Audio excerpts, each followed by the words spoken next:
Now, we all know the internet's become an indispensable part of modern life. Banking, shopping, it's all on that little screen, which is why Cheshire Council's teamed up with a number of organisations to get the area on super-fast broadband. The scheme's called Connecting Cheshire, but some residents of the village of Chorlton near Crewe say they're being left on the hard shoulder of the broadband superhighway. Jill Dubbigan went to meet them.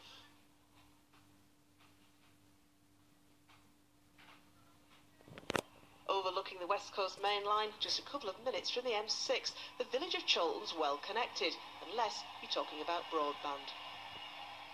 Keith Beale says he has to get his internet connection from a mobile because the landline version's so poor. The residents of Chorlton are very, very frustrated. We feel we're being left behind in technology because we need broadband. Outside, Keith's young neighbours are burning rubber, but internet games?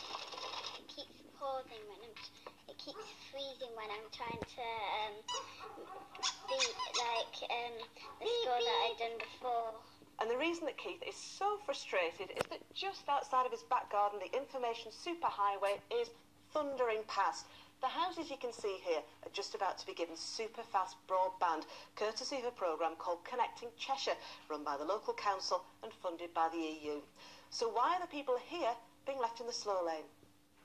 It's all because Chorlton's linked to the Haslington Exchange, whereas their neighbours are linked up to nearby Betley.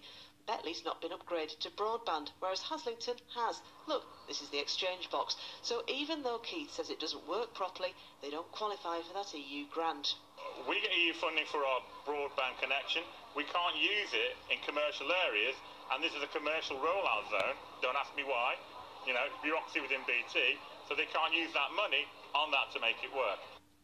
BT says they're not at fault and referred us back to Connecting Cheshire. So is Keith forever destined to look at the wheel of death?